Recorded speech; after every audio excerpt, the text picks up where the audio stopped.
Welcome back to the Rich at Heart podcast.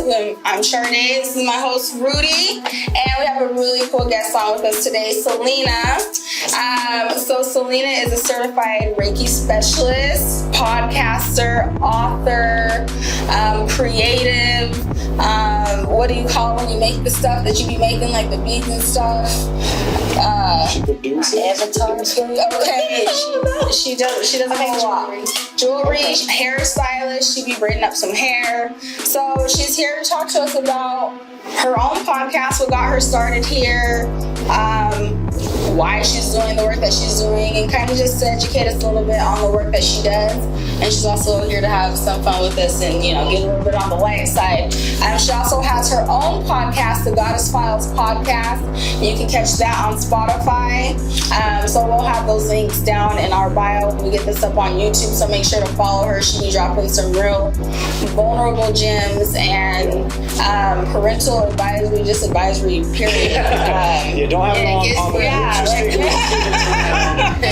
not for children. It's not for children or people who've not gotten to a certain place of healing. And it's also there to help those who are trying to get on that path and that journey, and to muster up that courage to be vulnerable. So I think Selena's got that down, and if she hasn't gotten it down all the way, she is well on her way. So I would definitely recommend her podcast. What do you want to say about yourself?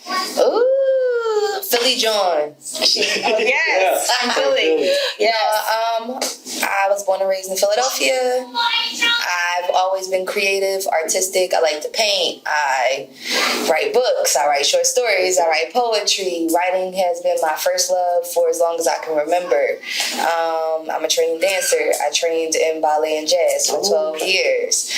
I wish I could have pursued that a little bit more, but I chose a different path. Yeah. Man, I don't know how. I'm a unicorn in this little person's body. And as I told y'all earlier, like, God was like, we can't make you tall, so we just gonna give you all of this. All the things. Yeah. She literally has like 8 Instagrams, and like, which one do I hit you at? There's so many like different things going on. But so Rudy and I roam, we're all from Utah. We're here from here in Ogden. So you are a transplant. Yeah, you're a transplant. Yes, a transplant. From the whole East Coast. For sure. So we always want to shed some light on Ogden and Utah, and kind of my first question is like, what do you think so far in comparison to where you've lived and your experiences that you've had? Where would you put Utah? Peace. Peace is peaceful. It's peaceful. Okay. Yes. I'm from the hood. I'm from the hood, right. And you see a lot of things. Yeah. And I live in Ogden, and people tell me that Ogden is the hood. Right. Yeah. It's so middle class. She's looking for the hood. She said, "I'm right here." Like, okay, now granted, the fireworks. Sometimes I be like, trauma. Yeah. Okay, then I have to remember I'm not Philly no more. I don't have to wonder anymore. On purpose. Listen, pop in the air. But Utah changed my life. Yeah. It was the best. I still think this was the best decision I made for myself and my daughters. I'm a teen mom. I had my oldest at 18, dropped out of high school. People don't know that. I dropped out my senior year of high school, 4 months in, and got super depressed because my favorite teacher, she was my AP English teacher, said, I don't know how you could be such a smart girl and be so stupid as to get pregnant and not get rid of that baby. Oh, what? Well, and she had her opinion. 17, 18-year-old me, I was like shattered. Yeah. And I was like, well, what's the fucking point? Because I'm not going to not have this child, this baby. So, but Utah's peace. My daughters can play outside. Right. I don't have to worry. Yeah. They can play in the backyard, and I don't have to worry. Right. It's just, there have been some trials and errors because I'm an only child. I have no family out here.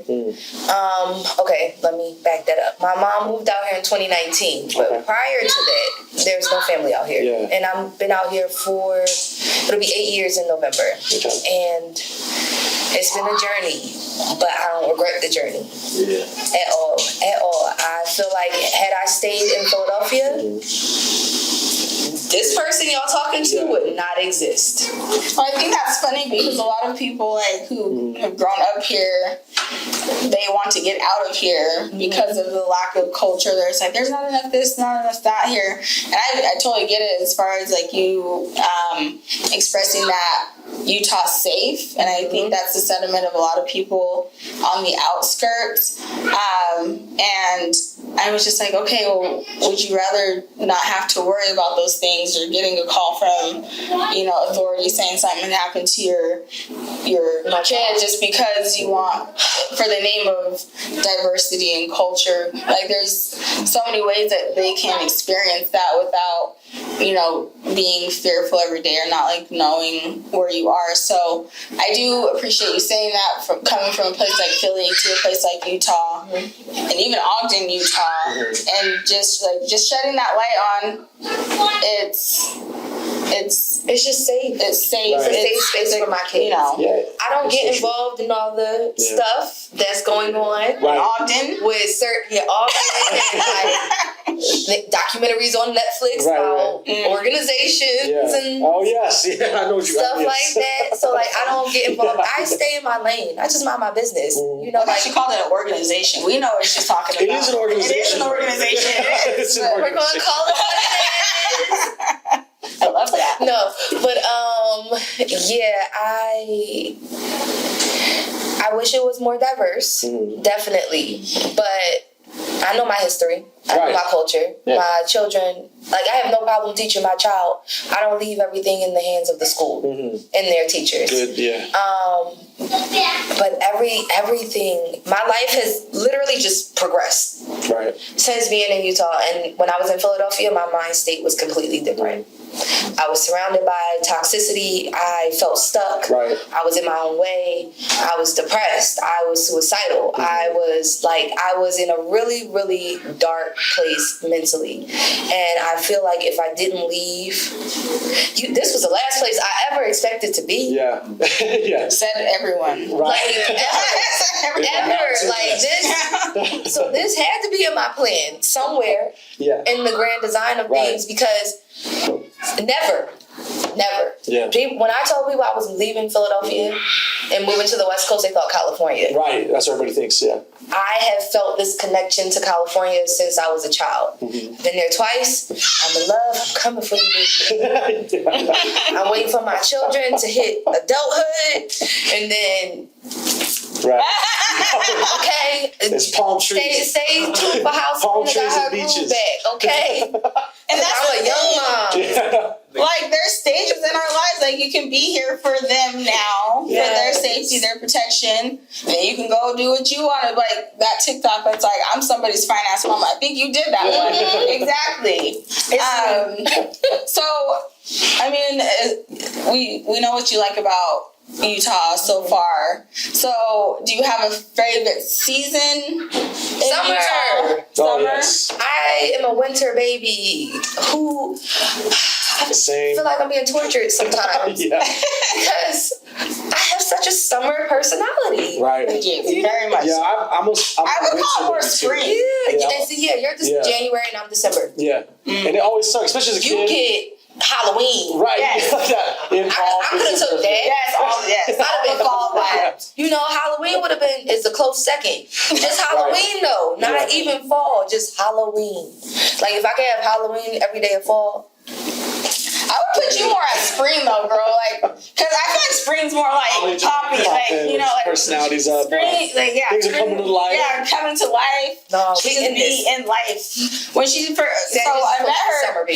I met her doing my hair. She did my hair, and she was like this the whole time. I said, God damn, like I'm usually like high energy. I was like, wait a minute, man. I'm super. I come with a disclaimer. This is me all the time. I love that. If I am not like this, something about your energy makes me not want to show you who I am. No, I got you, yeah.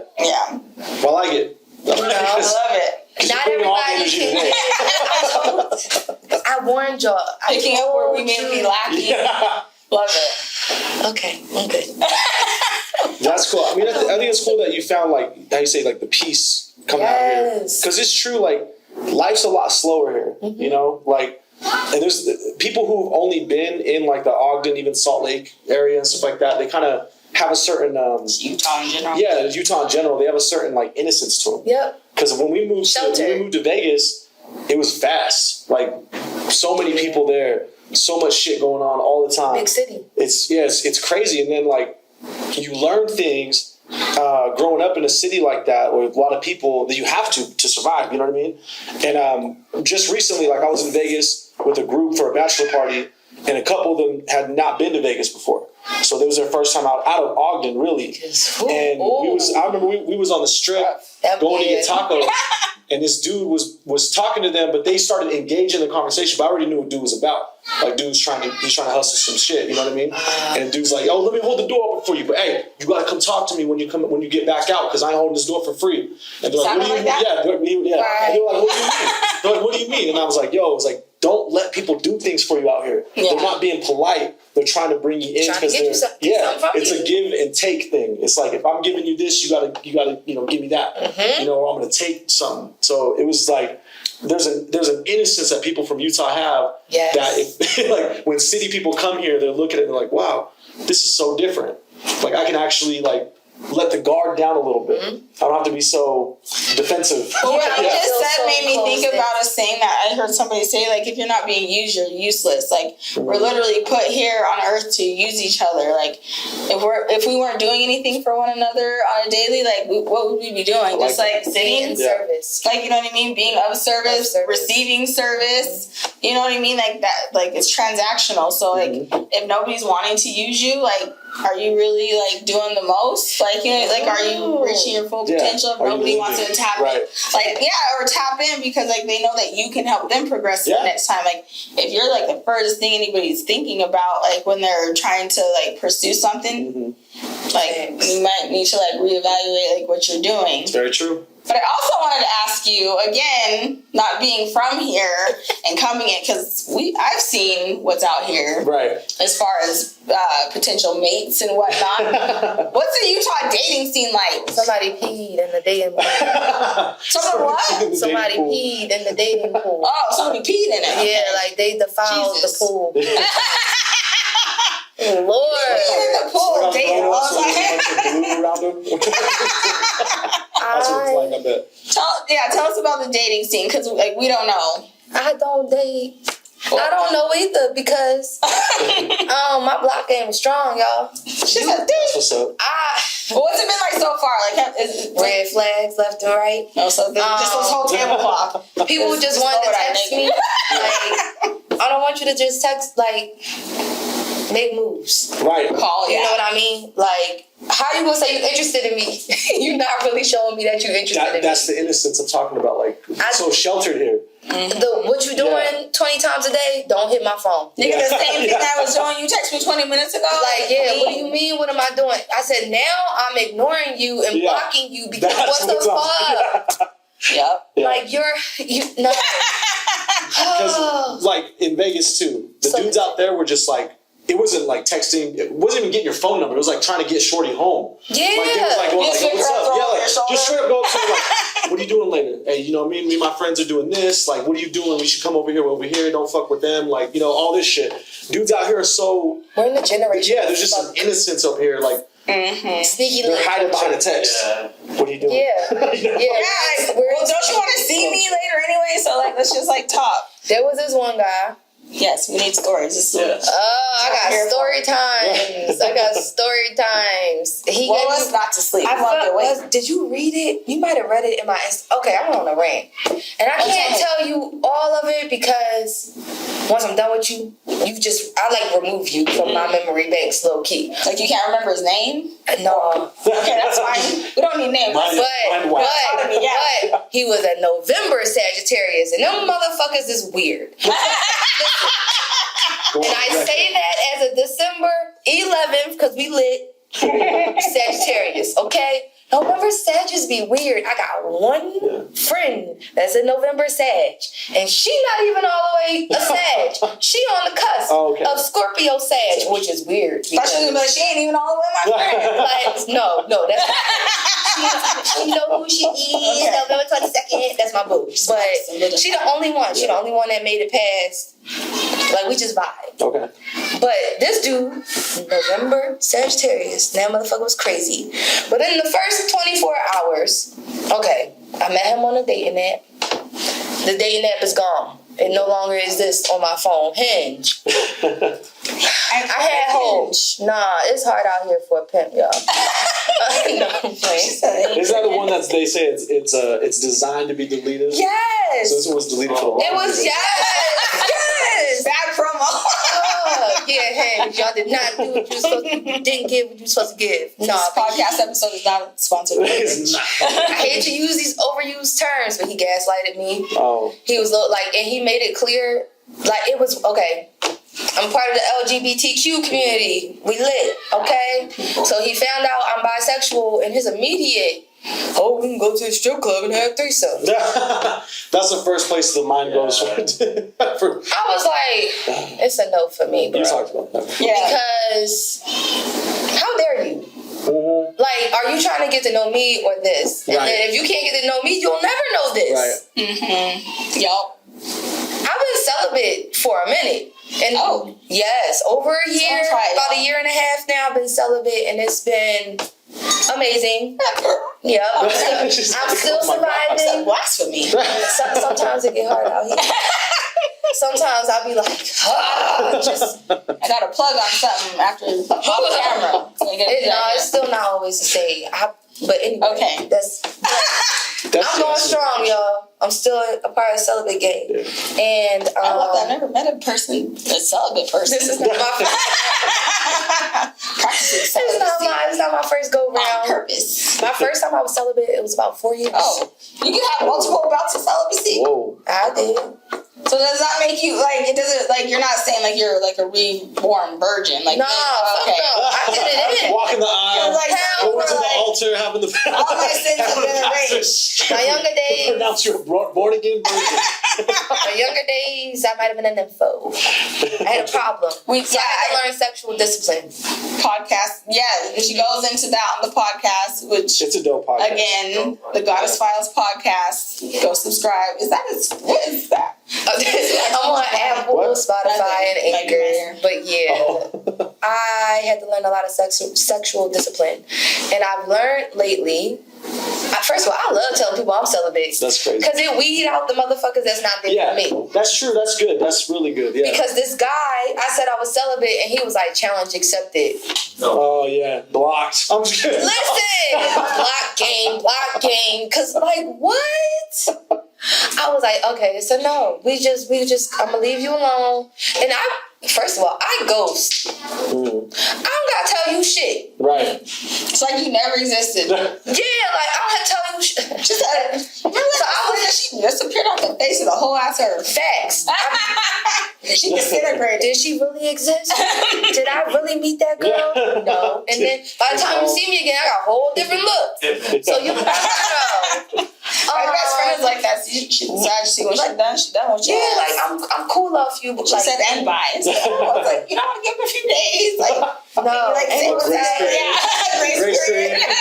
A ghosting grace period. Nope. Like just make sure like she wasn't just mad. No, I messaged him and I was like, so this is not going to work out for me. Yeah. I'm blunt. Look, my delivery is my delivery. Take it how you want. It is what it is. I'm not trying to hurt your feelings. I'm not trying to hurt your feelings, but this is how I feel. And I'm gonna say what I said. And then I spoke up about something. He was like, "Oh, you." I hate people. Like I do, but I don't, because he was like, "Oh, you got a mouth on you," and I was like, "Yes," and I'm gonna use the mouth. Yeah. Who are you talking to? Right. Anyway, another word. I was triggered. Oh. But he got blocked. I messaged him. I said, "Look, this is not working out for me. It was nice meeting you, but this is not. It's not giving at all." And nothing. I went to block and delete him. And he sent me a regular text message from a different number. Oh shit. It was like, oh, so you just gonna say what you gotta say and then stop talking to me? Yes. Isn't that crazy? You can't just block people nowadays. There's like They'll find you. apps. There's all There's messaging apps. You can make a whole new number. There's WhatsApp. I got stalked. Yeah. So does it take like a certain comfortability or familiarity with a man for a woman to accept him like telling you about like your mouth? Because like I've been with my woman for 10 plus years. If she gets mouthy with me sometimes, if she gets mouthy with me sometimes, I'm alpha. I'll tell her like straight up like, yo, I'm not having it today. Mm-hmm. Like we can talk about it later, but I'm not having it today. Mm-hmm. And then she's not like submissive or anything like that. We'll have a little bit of argument, but at the end of the day, we'll come together and have a conversation. Yeah, have a conversation. And talk it out. So does it become a comfortability thing of like if you're with somebody for 5 years plus or whatever, yes, and he tells you the same thing. Put me in my place. Yeah. Not even. Put you in your place. Respectfully. That's different. I'm like, well, explain from a woman's perspective. Yeah. Don't let me walk all over you. Yeah. That's what I mean by putting me in my place. I don't want a man that's soft. Mm-hmm. If I can punk you and like, because I'm not an arguer. I don't like to argue. Which is weird because I grew up in a house with people that argue. Mm-hmm. But I prefer not to argue because I lose my shit. Right. I will black out. Mm-hmm. And now that I'm older, I know these things. When I was younger, it was just rage. Right. And so now I am more receptive. Mm-hmm. I feel like when you're with somebody, you have to be receptive. You have to be open to constructive criticism. I don't know why I use quotation marks, but constructive criticism. You have to be open to your part because your partner's going to see parts of you that you might not see in yourself. Right. We're all triggered in relationships. Mm-hmm. So I hate when people be like, I gotta be healed first. No, you don't. Mm-hmm. No, because you could be as healed as you want to, and then you get with somebody and that person does something and you realizing, oh shit, this trauma that them popped up and now I'm ready to fight this person. And also too, like you're only gonna heal from the traumas you think you know. Yes. But then there's gonna be traumas that you don't know pop up during the relationship, and then you're like, you took all that healing for nothing. Ooh, traumas you think you know. Yes. Like I like that. There's levels to it. There's things that you already know. Right. But then like because like we suppressed it, we put things way back there. And there's things we don't know. Yeah, and then they start one thing like, because it's never been made aware to you either. And you're like, shit, like why did I have that visceral reaction? And then like if you are even trying to be an adult and just be a better person, like you could think, oh my god, like it was this, like you're open to like kind of getting into that archive like that, like to climb into the attic, if you will, into that fucked up space. But that's so true. It's true because like with the mind, they're scary. I see the grudge. Addicts are scary. I don't fuck with them. But like with the mind though, so like we think and everything's happening in the conscious mind, right? Yeah. So you can be hurt from a certain thing that affects you, and you're consciously thinking about it. You're like, I need to heal from this trauma, whatever. But your subconscious has picked up some other shit, and your subconscious doesn't talk to you. Your conscious talks to you. Mm-hmm. And then your unconscious drives you. And your subconscious will bring some shit up at one point in time when it's happening, and you're like, didn't even know it existed. Mm-hmm. And then now you're dealing with trauma that you didn't know. It was in the basement. It wasn't in the attic. It was in the fucking basement. It was hiding out. It was in that little door from Coraline with the other mother.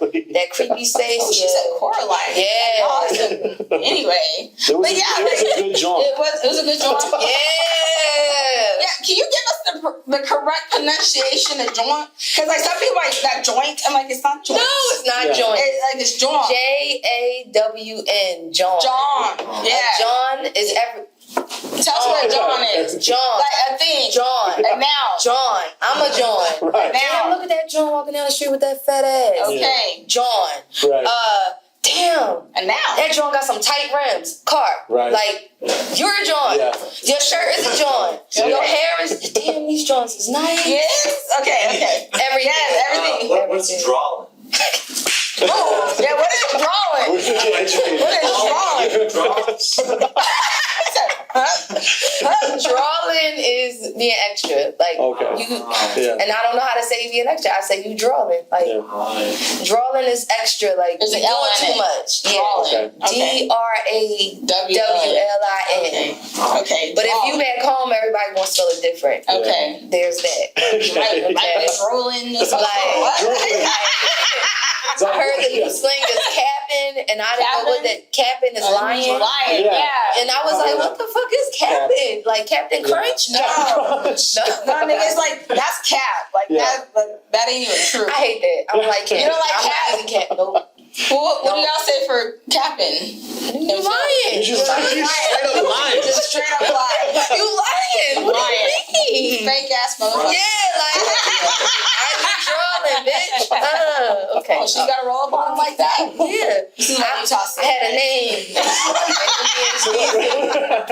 When I started listening to your podcast and I heard you use John, I was like loving it because I love the Creed series, right? And I love Tessa Thompson. She's one of my favorite women on earth. And when she explained it in the steak shop when because he's from California, and it just absorbed in my mind. I was like, it just lives and there don't rent nobody free. go to no damn Rent free for no ass reason. I love her though. She is Tessa. Yeah. Anyway, that's my book from Thor. Oh yeah. Yes. Yeah. Story here, like I'm about to watch Thor, fine ass. Yeah. It wasn't just about him. It was about the Valkyrie. Yep. Not really. I mean, Thor, he lost weight finally after Thanos had fucked him up and fucked up his head. Because I was like, dude, what's going on with all of this shit? What's up? He was healing. he was in his dark night of the soul because Thor was like chunky man. He was drinking his sorrows away. Okay. Leading the Guardians of the Galaxy, taking over Quill's ship, you know. So what I'm hearing you saying at this junction in time is unless he's Thor dating, you don't want it. Okay. I like Is that what you heard? That's what I heard. I like Black Panther.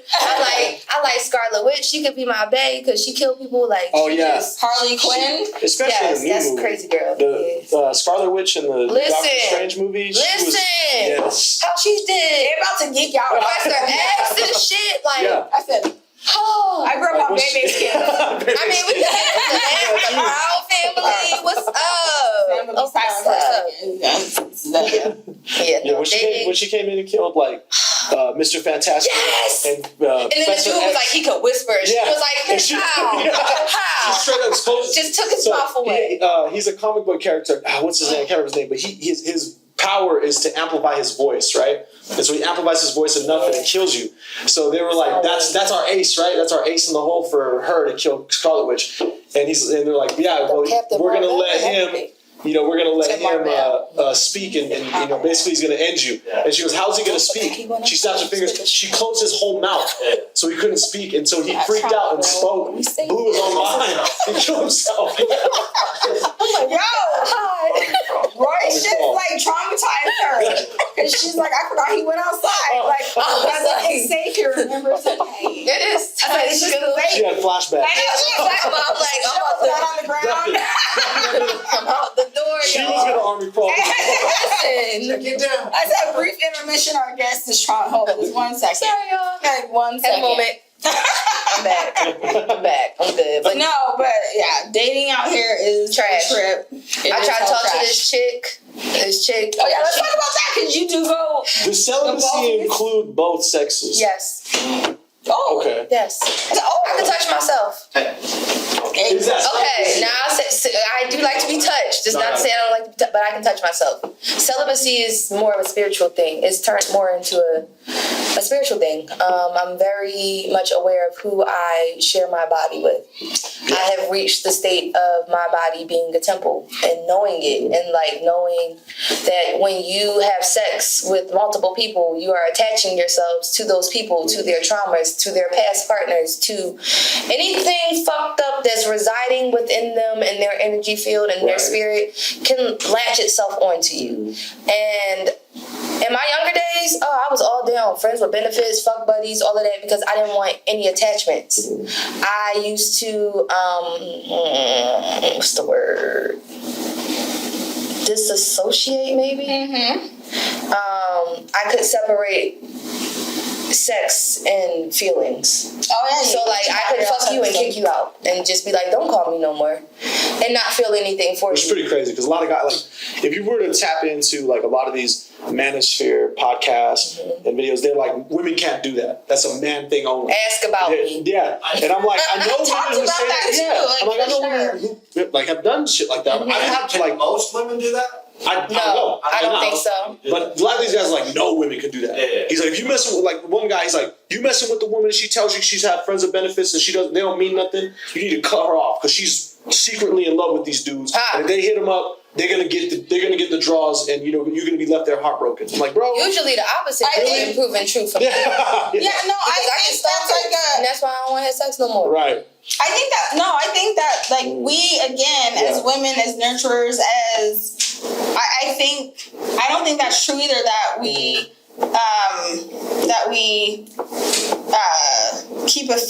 keep feelings. I think y'all like to think that because it's like it's an ego thing, and like how dare so we play along with that even like after things are said and done. Like, you know what I mean? Like we might like feel some type of way for a little bit longer, but I don't think it's because like, oh my God, we was in love with you. Like, you know what I mean? It's because of what she just said. We just intertwined all that shit. Yeah. Like we just gave you our energy. We don't give a fuck about you, but now we're drained. So I don't necessarily feel like it's like a disconnect. It's just more of a like, I gave you something that we value and that you guys are able to kind of throw away and, you know, onto the next. Like, I think in one podcast, like you said, like, you know, there was a time that you can, or maybe not you specifically, but you can go fuck around and you can come home and I still love you. Whatever the fuck I just did out there, it didn't matter. Right. Like, you know what I mean? Like, it is guys that talk about that all the time. They literally talk about that all the time. Like, hey, like, guys can have meaningless sex. I'm not saying women can't, but you can have meaningless sex where it's the act of having sex. Where, like, I feel like soul ties and stuff like that is created by you have an emotional tie to this person. You're really genuinely like attracted to the person's body and spirit. You have sex that creates a soul tie. But there's guys out there who are like, well, if I'm having sex just for the act of having sex with somebody, how is that going to create a soul tie? I don't give a fuck about her. I'll just get my nut off. You know what I mean? So I think there's a... It's like yes and no. Yeah. Because energy is, you can't see it. Right. Energy is not something, well, unless you see auras, but energy is not something you can see. It's a feeling. So like when I was having sex with people back in the day, it would be like residual type, and I would be wondering why I was feeling certain feelings, or whether it was like anger or depression, and I had to think about like who my last partner was and like what were they going through in their lives at that time, because transference of it's real, and it doesn't always happen on a conscious level, and it doesn't always come up right away. That, and I feel like that you're feeling them discarding you.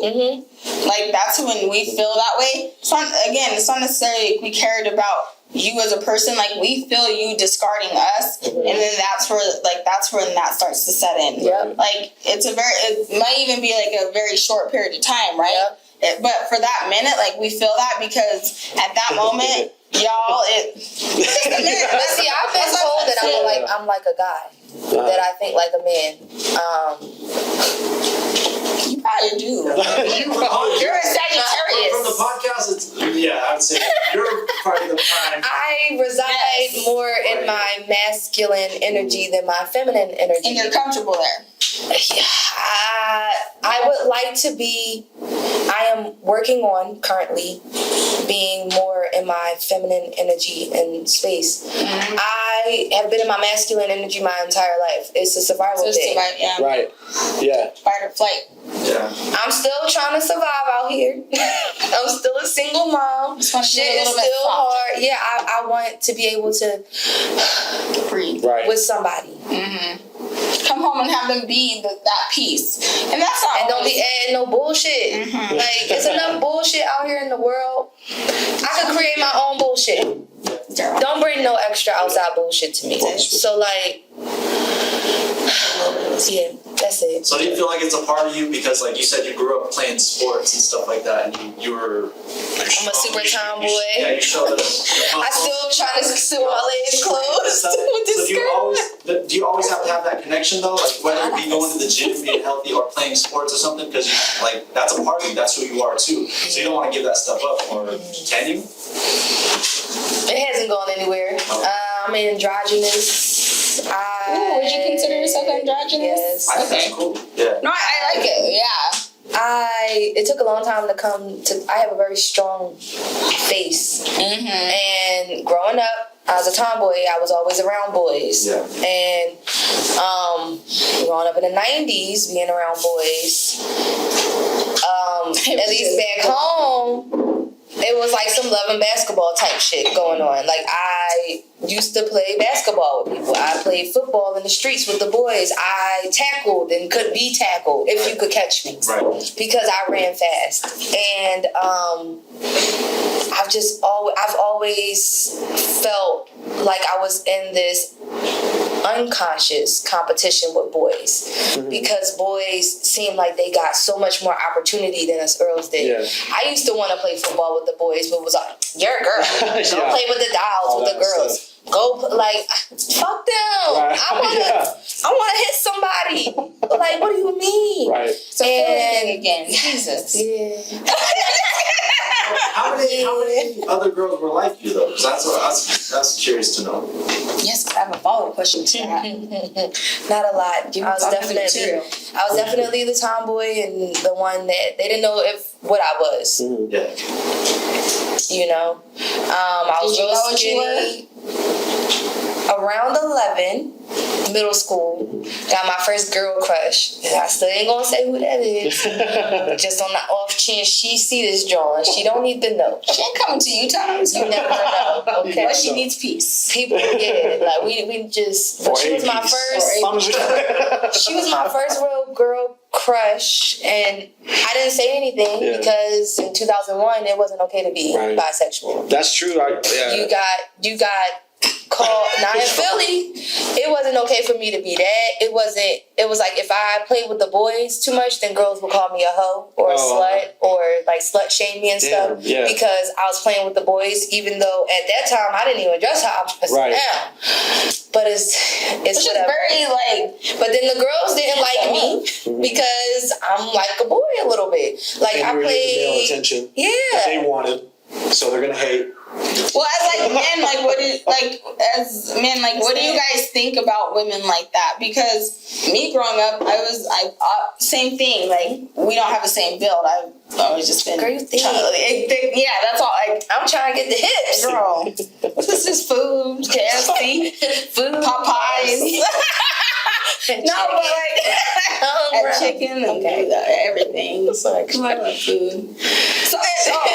Side note: last week, y'all, when we went live, like I was grubbing, but they were like wrap snacks and they were so good. This was fire. And nobody fire. My friends, co-hosts, producers, nobody even cared to tell me like, "Shardy, put this damn bag of chips away, bitch." Like we're on camera anyway. I understand how good it was.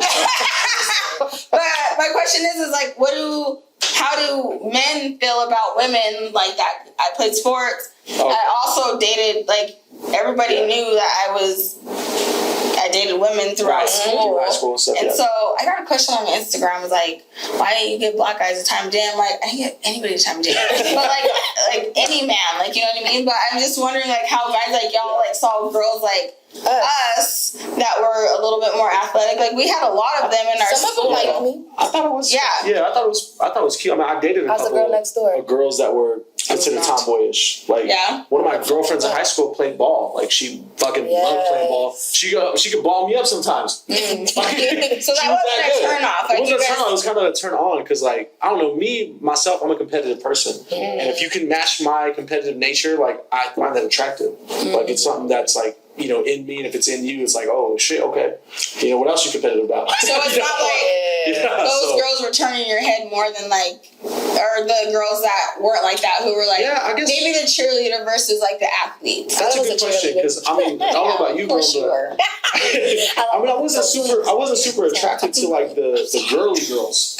You know what I mean? Like, I don't even consider my kids' mom the woman I'm with a girly girl. You know what I mean? That's my So little. like, I feel like I'm she never would. really attracted to the girly girls. She would be the one I would call to pull up with. I'd be like, "Love."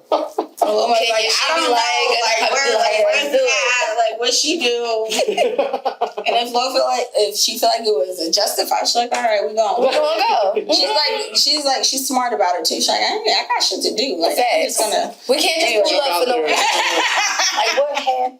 Got daycare in the morning. But what about you, Rom? Like, what like, Yeah. There's one girl in particular that comes to mind. I care about her a lot. We cared about each other for a long time. We never really we dated, but we didn't go out or like take it to the next level. But anyways, she was very like tomboyish in middle school, and we would play around a bit and stuff like that. You know, like physically a little bit. You know, nothing crazy.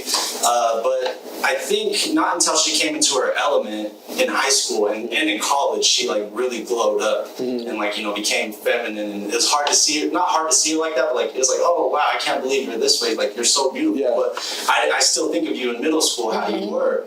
You know, so we could have done something. You know, she liked me a lot. I liked her a lot, but I don't know. I just couldn't see us. So was it because of her new aesthetic? Was that something that maybe turned you off to her? Like I think you were. not turn me off, but like I knew that like she was gonna get a lot of attention and attraction or something. So I liked it better when we were just like to ourselves. In Like, your even when she was a bubble. tomboy and stuff like that. Like, yeah. But yeah, I can't say I was like attracted to her 10 out of 10. I just thought like, oh, you know, she could be something, and she was something. Yeah, but yeah. Yeah. And I think too, I mean, obviously at that age, like, you might not, like, if something like that were to happen now, like, say you were single and you maybe saw this girl from however long ago and she was just like this, like, beautiful being, like, I feel like, do you feel like your confidence is at a place now where you would have thought that way? I don't know,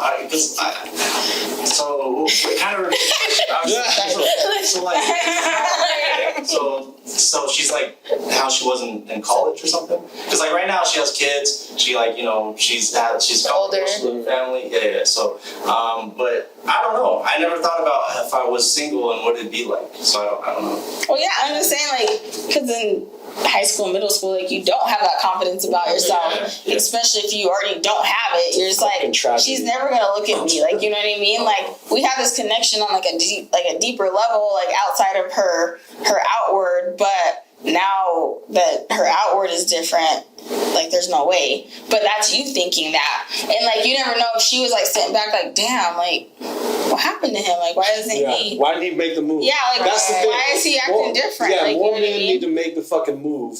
But I think, one of the problems I think is mama's boys. Like, we were growing up in a single mother household. A single mother household. Take a drink to that. Yeah, a single mother's household. We grow up admiring a woman as like the head of the family, right? Right. Where guys who have their dad in their lives, they were like, oh shit, well, I'm the guy. I'm gonna go approach her. I'm gonna ask her. I'm gonna do this. I'm gonna do that. But because the mom was the sole proprietor of the whole household, we were kind of like, oh, well, I can't step on mama's toes. Can't step on women's toes. I gotta respect her from a distance. I can't just intrude in her space. I can't be assertive. It fucked us up. Yeah. It wasn't until later in life I realized that, like, and I started like having to learn from other men and books and stuff like that, because I mean, I wouldn't say our dad's like a terrible dad. He's tried his best. He wasn't available. He wasn't there. So, but once I got into my masculine energy and shit like that, I was like, oh shit, fuck, I wish I would have thought this way back then. I probably would have had a couple more kids, but I would have had a good time. Yeah. I have friends that have like tons of kids. I would have had more kids, but and they had their daddies in their lives. I don't know if you're curious about this, Selena, but when he was talking, when you said like being in your masculine energy, and we've talked about, well, Selena's talked about being in her masculine energy and kind of being there. That's where her comfort zone was, and that's kind of where she still stays to like as a protection, and just inherently that's just who she is, and so she's trying to embrace this other part, the feminine part that everybody thinks should already just be easy. It's not. Because of. But how, like, when do you guys see or feel your feminine energy coming out?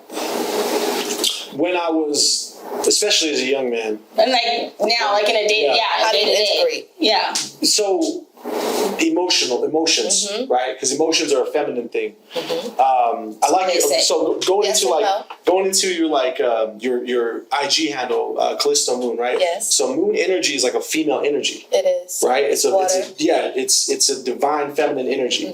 Where the sun is looked at as a masculine energy because the sun shines, it brings life to Mars. to everything it's hidden, right? It's rays are hidden and stuff like that. And I operated a lot, especially as a young man, in more of a feminine energy because I was more emotional. Like I let my emotions drive me. Just like the moon drives the ocean, the moon drives a lot of things. That's a feminine energy. I was doing that. Like because I was raised by a mom. So I operated a lot in a feminine energy most of my life, I would say. But how? Being emotional. Just letting my emotions trigger my actions. Like if I got angry, I had to show my anger. If I was like, when you say that was a masculine thing, though, no, I think show anger. Men have, of course, men have testosterone, men get angry and stuff like that. But I really think that a real masculine man, a real masculine man will control his anger and use that anger to do something else. But where a guy is punching holes in the wall and abusing people, he's acting on his emotions. So he's actually feminine. He's just a man acting feminine. Because women get angry too, they'll attack. I've seen it, but like men, but a man is supposed to control his emotions. So that's masculine. I'm not going to say control, but you need to know how to properly regulate your emotions. Yes, that's a better explanation. Yeah. People feel the need to always suppress their emotions, and especially men. Regulate is better. Yeah. And me being more masculine energy based, I always suppressed. I was a horrible communicator. I was taught that crying was weak. Right. Like how most guys are told, showing those types of emotions and tapping into your feminine energy to be able to show those emotions in a healthy way. I didn't really start doing that until like the past 2-3 years, like successfully being able to regulate my emotions and then going within myself and being like, all right, well, where is this coming from? Why am I feeling like this? Why am I feeling like that? I don't. Emotions is not just feminine. It's everybody. Everybody has emotions. Everybody has emotions. Energy-wise, people confuse. I'm so sorry. Party foul, y'all. Energy-wise. The emotions are high. She's bringing all this energy. She got it. Damn. My bad. It's fine. Party foul, y'all. I think us as men and women need to properly be able to regulate our emotions and not be controlled by them. Because my emotions, if I got angry, I got angry. I was punching walls. Me and my kid's father. See, who got paid for that? I did. Like, well, Hulk gets punched in the wall. I'm like, nigga, you will be back here tomorrow. We both gotta look at that. I'm sorry. I used to throw things. Like, I used to, just get and be out of control. Right. And then me and my daughter's father, we were high school sweethearts. We were together for like 7 years, from 15 to 22. And what started off great turned very toxic very quick. I can hold myself accountable because I played games. I would break up with him constantly and then come back and say I wasn't going to do it again. I was gaslighting him. Like, and I knew how he felt about me. And I always felt like his emotions was too strong because I didn't know how to, after being what I had gone through as a child and into early teenage years, he was in love with me in like the first 2 weeks, and I was like, whoa, buddy, what is this? Like, what is this? But but you're acknowledging that you unintentionally, intention. You took advantage of that. Oh, yes. And you knew how to play that. And I think that's kind of like when people are like, women are manipulative. Oh, I was. But for whatever reason, I don't think of it as women being manipulative. Mine was learned behavior. I saw, So like, you I think saw of it as how a my mom. Yes and no. I feel like we can use our powers for good to manipulate things to go in a good in a good favor. You know what I mean? Yeah. But at that time,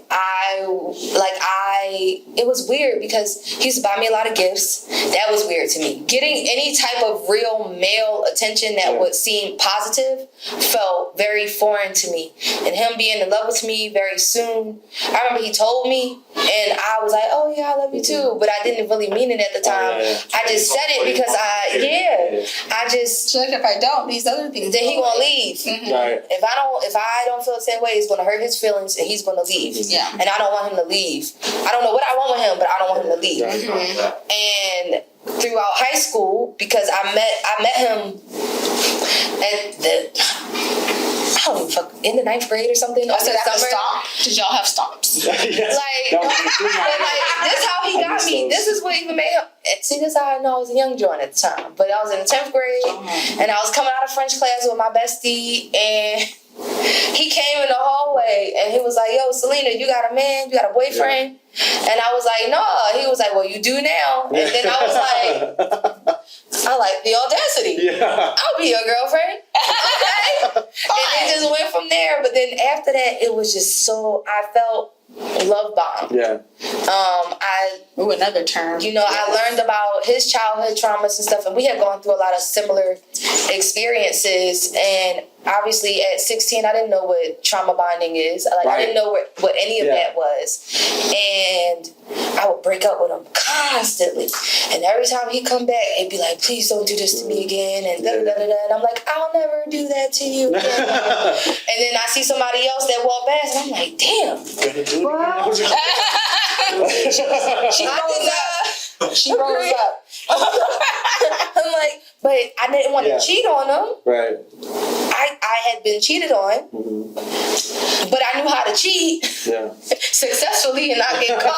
I feel like if you have half a brain, everybody does. Everybody just gets stupid and lazy all the time. No, cover, check all boxes. That's what I'm saying. Okay. Like, you just get stupid and lazy. Everybody knows how to cheat successfully. I was a fuck girl in my younger days. Yeah, I mean, I think we all were fuck people. Fuck people. Yes. Fuck them. Yes. Fuck them. The right I was be politically correct. Okay, well that brings me to fuck them. Say that. I was cancelled before we even get started. But it's a new term now. Like, it's not fuck men, not fuck boys, not fuck girls. It's fuck they them. Fuck yes. Fuck they them. But it sounds like you were very cognizant of like what you were doing, even at a young age. I didn't know how to stop it. And so you were very aware of your energy, your capabilities, your powers, you were aware, right? So did any of that bring you to where you are today? Yes. Where we're at, Yes. we're Reiki certified, we're healing. Yes. Real quick. Yeah. Were you aware of those capabilities, and did you use those or anything like that? Did you use your And see, like our experiences, our experiences are similar. Like in I played sports. I played basketball, volleyball. I ran track. I did softball. I did student government. And then I went on to you know what I mean. I did a whole lot of things, and I do feel like I had more of that masculine energy because people are always like, "Why do you always look mad all the time?" I don't feel like I got that attention from boys in those times because I was one of them, so they almost didn't see me that way, and I feel like I was kind of respected in a different way than the other girls were because I had I had a lot more going on, right? That's true. You know what I mean? So, but I also didn't look for it. But then, when you're at home in your room, as a young girl, you're like, why don't the boys Why me? doesn't anybody like Yeah, is it me? Am I ugly? Do I need to do this? Do I need to do Because I that? didn't have name brand clothes. I'm an only child that wore hand-me-downs from cousins and stuff. My mom made pretty good money, but she wasn't into shopping. And even that, So. I can't say that. I did, I had such a great childhood upbringing. I had K-Swiss. We got 2 pairs of K-Swiss Yeah. like every school year. See, she wanted them, and I wanted some Air Forces. Like, they got me some bogus joints. Yeah. Like, it wasn't even that. So I'm like, I have the clothes. Like, I think I'm cool. I'm doing all this stuff. Like, people know me, but the boys were giving attention to, like, other girls, different types of girls. And I'm just like, okay, like, maybe it's just not me. But I also wasn't like this now. I feel like I had, like, a small glow-up period. But, I don't know. Like, I don't think our experiences were necessarily the same in that, like, I wasn't looking for validation from the boys because I rather had been their friend. And so, like, that's why, like, I have really good relationships with guy friends now, because it's almost like, oh, like, I don't think of her like that. Like, she's not that type of girl. Like, you know what I mean? And I appreciate that. So, and then, and in your experience, it sounds like you were... I grew up in a very sexual environment because of very your experience. young age. Right. Boys pulling down your pants in elementary school. And I had none of that. I have none of that. So showing they stuff underneath the table. Yeah. That's what I'm talking about. Humping each other in the coat closet. Like, very sexualized children. I was not at all. Like, I was not at all. I've never been touched, molested. I'm blessed for that, and I support all of you survivors who have dealt with that.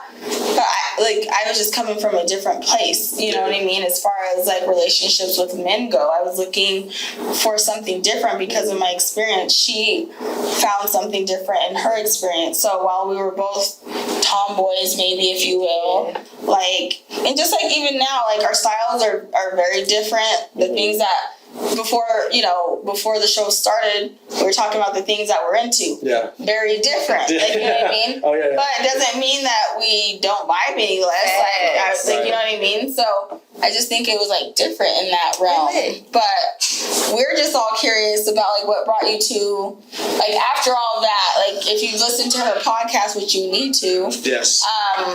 Goddess Files. Goddess Files podcast. Check it out.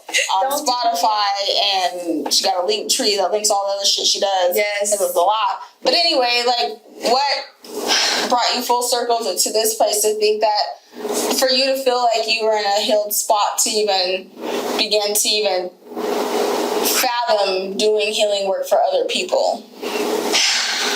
This goes back to childhood days. I have always felt like things aren't how they appear. I have always believed that there's more in terms of multi-dimensions and multiverses and magic and all the... It's not called programming for no reason. These TV shows are called programs for a reason. Yeah. So I'm just going to say that and answer your question. Should I leave my conspiracies for next time? But they're called programs for a reason, and truth is hidden right in front of your face. You just gotta pay attention and know what to pick up on. So, like, with my ex, a lot of times we go in cycles, and every 7 years you kind of shed. And me and my ex were together for 7 years, and it took 7 years to break that toxic cycle.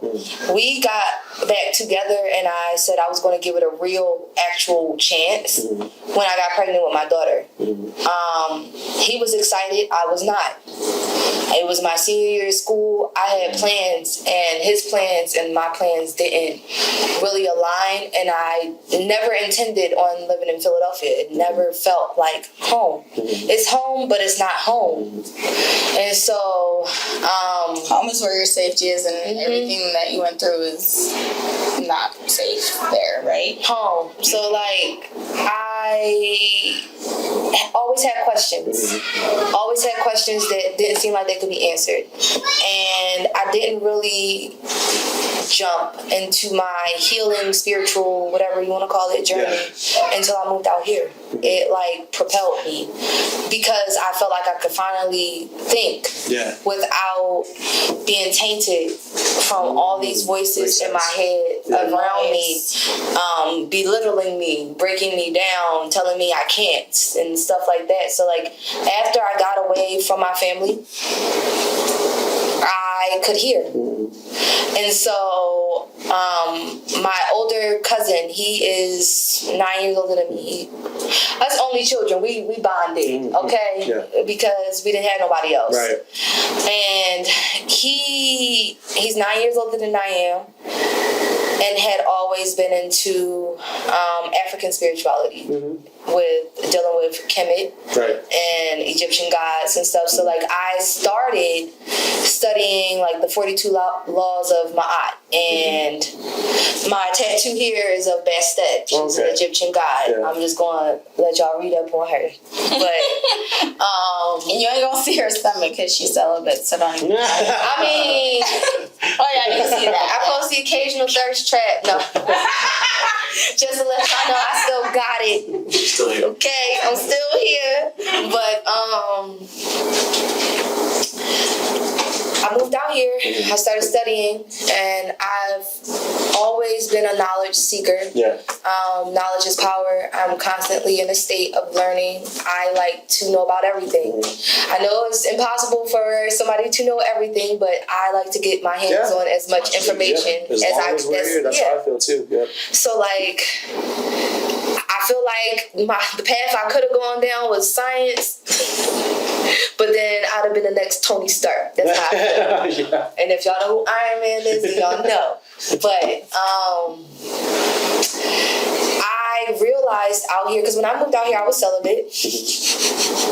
I was not on birth control or anything. I had no intention of meeting anybody, talking to anybody, dating anybody. I literally uprooted me and my 2 children by myself. Yeah. Not to the next state, but all the way across the country. Yeah, that's a long way. Philly to here is a long way. 5-hour flight. Yeah. And with a 6 and 3-year-old at the time, child. I don't know how you did it. I don't know. The universe provides, okay? Because some days I'm just like, how the fuck did I end up here? Still, I'm just like, this is my life. Like, okay, I'm really living in the Twilight Zone. Yeah. But I had always been into sex. Yeah. So I was gonna ask this question. Too. Okay. It's like we became like, not just us, because this is gonna sometimes I can't explain things, but yeah, we were sexually active too as young children. Yeah, exposed. Yeah, because of our dad was always partying, our mom's friends had kids. Our dad sold drugs. Party house. Right. Our dad sold drugs. My dad got chased out of Philly by Jamaicans. Yeah, he had a lot of people in and out of the house, and a lot of people we didn't know coming in and out of the house all the time. So when I heard like your podcast talking about how you always had people over because your grandmother would cook and stuff like that, like I related to that because it was us too. My dad would host barbecues, probably to get new clients, probably to get friends of friends. Like, I got the shit over here. This is where you want to be. It became the party house. Yep. And then there was so much shit going on that the adults were out doing, and then the kids were imitating the adults. And there was a lot of shit going on. Sexual shit, all kinds of shit. Experimentation. Let's try this and that. So my question is, do you think since we were active so early that it just became a part of our realm? So we became more distracted throughout our lives because we know there's this thing opposed to staying on a course to be like, oh, you should kind of be doing this and staying on goal or on track. Does that make sense? Yes. That does make sense. It became the norm. Yeah. It was the norm, definitely. And then think about when we was growing up. In the 90s, stuff was changing. Yeah. We were going through another generational type of change. So, like, the music videos were changing. And I didn't grow up with cable or anything like that. Like, I didn't grow up poor, but I didn't grow up rich. And my grandma didn't buy cable and stuff like that. Like, she didn't have any of that. We didn't have cable until I was damn near out the house. And, she said, okay, grandma, now.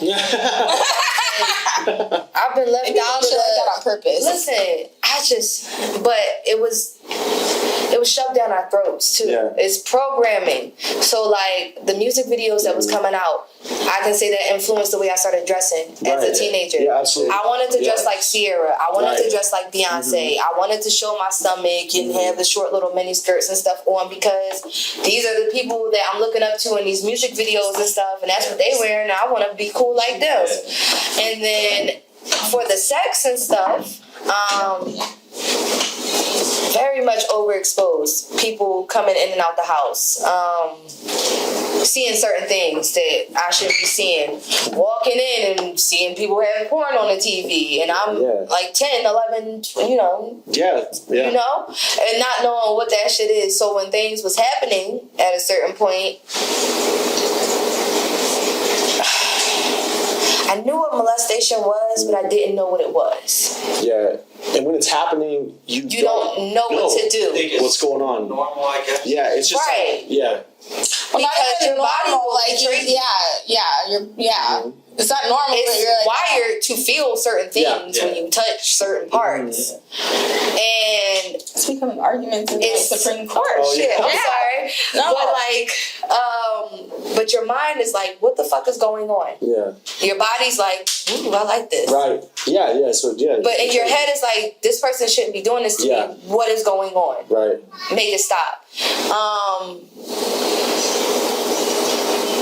Yes, it had a lot to do with how I am and how I became as a teenager and a young adult, because all of that sex being shoved into my face, with the things that was happening to me, it was weird because I wanted to get it over with. Yeah. I wanted to lose my virginity to get it over with because I felt like I meant nothing. Right. People was already taking shit from me anyway, so why not just go with the full Monty and get it done? Just get it done. Wow. Yeah. It's crazy. Yeah. It is crazy because, like, from a male perspective, like, it was so much in my face, and like everybody was doing it around me. My older cousins kept talking about it. I saw I was really young. I saw my older cousins have sex with a girl. Yep. And they don't know why they thought it was cool, like, to show me they were running a train on this girl. But I was like, yo, I don't know what's going on. Like, I want to go play Sega. Like, what the fuck is I just want to play Sonic. I want to kick some ass in Tekken. I just want to play Sega or Mortal Kombat. Like, I don't want to see, but then Does that it was mean they've seen it somewhere to think that? and then I didn't feel like I was like a man until I could do it. So I kept seeking it out. You know what I mean? And once I finally did it, it was like it just changed. It changed my life for real. Like, it changed your life. I was seeking it out. Mm-hmm. Yeah. Wait, weren't you on a train? No, he didn't. He went on a train. What? She said what? But no, the first time I had sex, I was 14. Like, I think about that now. Yeah. Wow. And I'm like, damn, I don't want my son to do that. Like, Sad. crazy. As a parent. Like, when it happened. Can you still see really good? Okay. When it happened, I was like I thought, okay, this is the accomplishment I need to get in, in with the older boys. And then it happened, and I was like, initiation. and I didn't know how to react to it. Like, it was great. Like, it was way better than doing myself, right? And then I was like, but now I'm aware of this thing that I shouldn't be aware of at this age. Like, there's such thing as like consciousness awarenesses that you're only supposed to have when you're at a certain level. I wasn't ready for that. You shouldn't have been aware of it in that way. It was accelerated. I was a fucking white belt going to a black belt fucking fight, and came out walking and was like, damn, I gotta go fight more black belts now. I gotta go fight some masters. Not even knowing the message from this over here. Yeah. So, but yeah, I get what you're saying. Yeah, because 14, I attempted to have sex twice. Mm-hmm.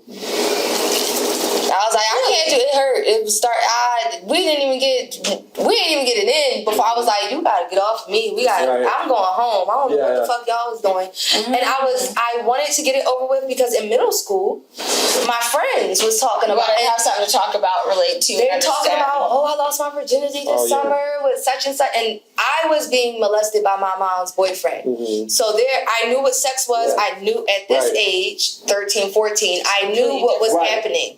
Yeah. I knew what he was doing to me was wrong. Mm-hmm. And I just wanted to feel like a normal kid and relate to my friends because they seemed so happy. Yeah. And I'm smiling, but I'm like broken inside. And oh shit. Okay, I'm good. Anyway, I was feeling broken. So because I don't know. I don't want to say anything like offensive, right? No, ask what you want. But so it's with somebody that you didn't choose to, right? Like that's the hurt part because you didn't choose that. Yeah. It was forced, right? Or put upon you, and you didn't. So I didn't want it. My situation, like my wife knows me, so yeah. But I was acting attractive, like 6 years old, same 6-year-old girl, like, performs like, head on me and stuff like that while we're, playing Sonic and stuff like that, whatever. My first oral experience was at 8. Yeah. Well, yeah. So, to me, in my head, we're the same age. It's not that I didn't want it or anything. It's like, I don't know what's going on. I thought, but in my head, I was like, oh, I must be grown up now. I'm a man. So, like, I was just like, okay, I'm just gonna think like a man, be a man. Like, so that was my thinking. But, like, I never had it, like, forced upon me to where, like, it wasn't a choice type of a thing. Even though I didn't, like, make her do it. She wanted Yeah, because, like, kids, there wasn't a conversation because you're 6. Like, it's not like, there was a point, like, you know what I mean? It's just okay, it's happening. There was a group of girlfriends that I had at, like, 9, 10, elementary school, and we were sitting on the back porch, all showing our little flat ass chests. So, like, I get it. Kid, like, we're all curious about certain things. But yeah, I was being forced to do things. So at 14, by the time I turned 14, I didn't care anymore. I didn't care anymore. I was upset and had this inner turmoil that grown men were attracted to me. Yeah.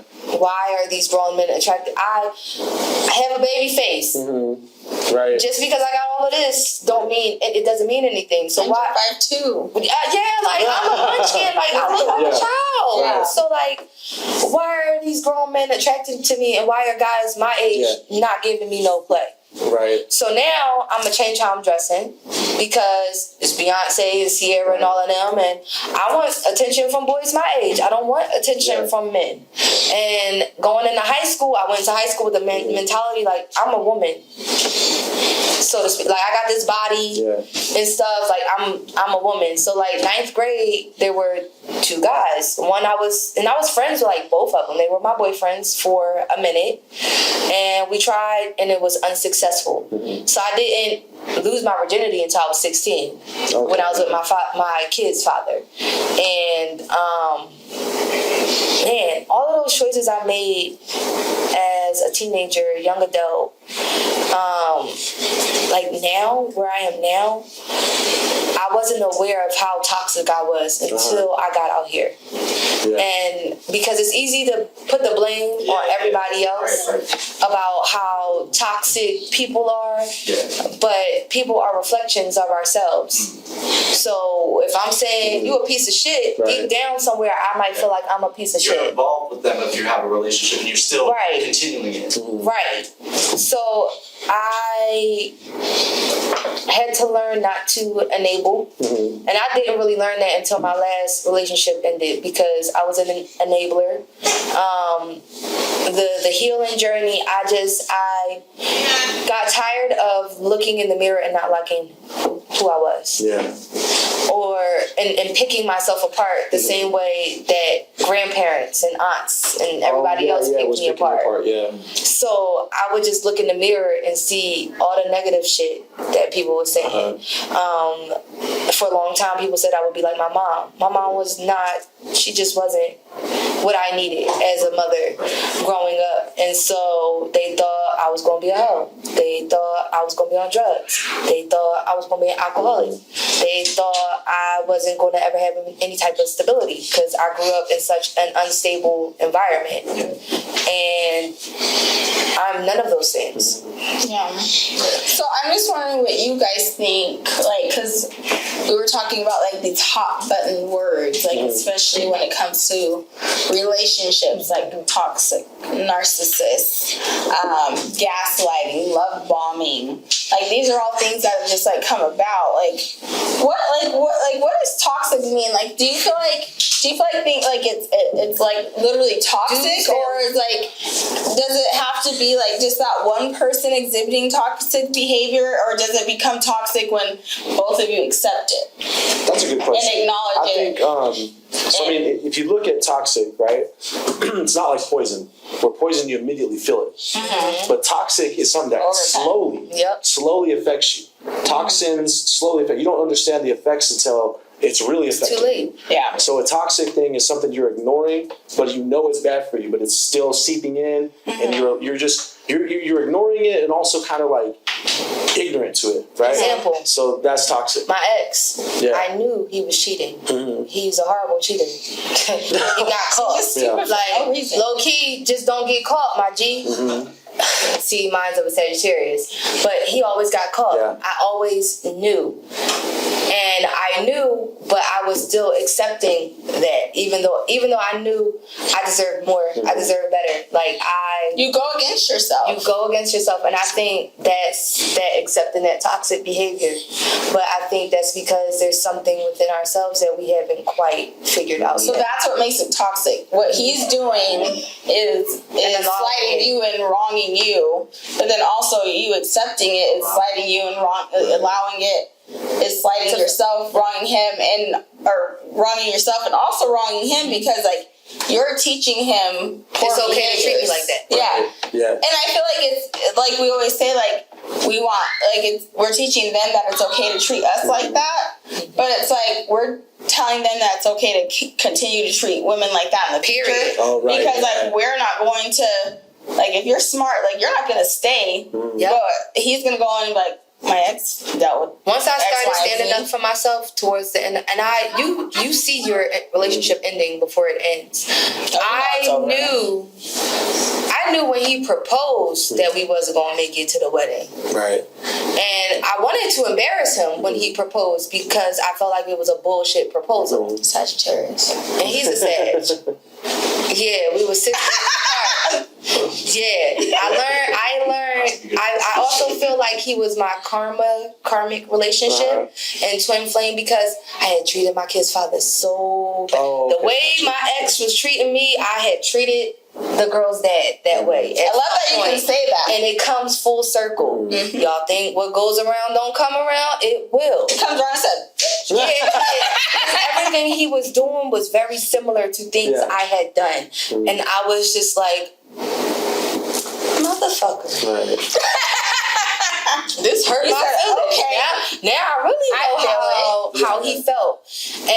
But I think toxicity, we enable people to be toxic towards us. Like once we don't set that boundary or create that boundary to say, nah, bruh, it's not going down like that. Once we accept it, I think it's a mutual agreement to be toxic. Right. And to me, like, it's like I don't want to continue to perpetuate that ongoing. Like, I don't want to be a contributing factor to that continuing. So like that's what, like, when we talk about toxicity, I'm like, okay, what could I have done better, like, to stop that cycle for even the next. See, and I know how to apologize. Most people don't like to apologize and admit when they're wrong, and it's hard. It's hard. Yeah. It's always hard, especially if you did some real fucked up shit. It's like, I ain't never want to say I did anything wrong, but you have to be able to hold yourself accountable if you want to heal. That's true, and if you want them to accept and move forward, you have to take accountability. That's something that a lot of people in general don't do. They don't understand how to, because nobody's ever been taught how to do that. And not just say it. Because anytime you've been in trouble, think about anytime you've been in trouble with the law, school, or anything like that, you had to take the brunt of it. They never taught you to. I was a goody two shoes. I didn't get in trouble. She didn't get in trouble at all. No, not in school, not with the law. No. We had fake, no hair flip. I don't know what that's like. Hair scratch. Even with like parents and stuff like that you just kind of take the brunt of what you did, right? Like the punishment, you gotta take the punishment. So nobody wants to take the punishment. So they're just like, okay, now my default is I'm taking the punishment, even if that's you just being mad at me. That's the punishment. For every action, there's a reaction. But they don't take accountability and move forward and try to change what the action or the behavior that they're doing. Yeah. So it's a learned thing, but people don't want to learn it, and it's crazy because ignorance is bliss. Yeah, ignorance is bliss. And being in my 30s, like, you see people, like, I'll run across people that I haven't seen in years, and I'm like, damn, you're the same exact person I knew 15 years ago. Like, why haven't you changed? Isn't it sad? Like, it's like, what's going on? But it's because they just don't take people don't take the initiative to change their own lives, and you're not going to see change unless you change. Yeah. You know? When does it become like self-sabotaging though? Like how you I said, used to do that. how you said on your podcast, like the guy you tried to get with, he was so kind and nice to you that you felt bad for rejecting him, type of a thing. So it's like that could have been a good guy. I'm not saying that could have been anything, but I'm saying like where you feel bad for doing something right. Yeah, for telling the truth and like standing there. Yeah. Because I am now at the age where I cannot pretend. If I don't like you, you gonna know I don't like you. I'm not gonna be like deliberately rude to you, Right. but you'll know because my face will tell you, and I won't say any. Right. I don't speak to people I don't like. Yeah. I don't waste my breath, and people can tell you this because there are people I'm no longer friends with out here that have sat right there, and I smoke like you don't even exist to me anymore. I think that's like a sign of maturity. Like there's no necessarily disdain. There's no words to be had. I can share a space with you. I cannot. Like either way, like I'm good. Like that's what makes. I lost my train of thought. Answer that question again. Yeah. Should there be forgiveness in that though? Yes. Yeah, you have to allow yourself grace. You have to in order to be that way. Like you have to not even forget. I don't have no them. hate in my heart. Yeah. Let me say that. Like, if I'm not cool with you, I'm just not cool with you. I don't wish you no ill will. I hope your life is great and prosperous and everything that you want it to be. Just stay the fuck away from me. Like, because I'm not for everybody. I don't want to be for everybody. I'm not everybody's friend. People use the term friend very loosely. I am not everybody's friend. If you just met me, like recently, I'm not your friend. Right. Like not really. We might have. I still have to get to know you before I can give you that title because I've called people friends and I've gotten bit in the ass. You know, so I just. Self-sabotage is a real thing because you asked about that. When relationships used to get too good to be true to me, my inner alarm would go off and say, run. Leave him alone. Something's going to give. It's too perfect. Yeah, I was always waiting for it to. Yep, the other shoe to drop. The foot. No shoe. I said, good to get they got that motherfucker chopped off. Dropping no feet.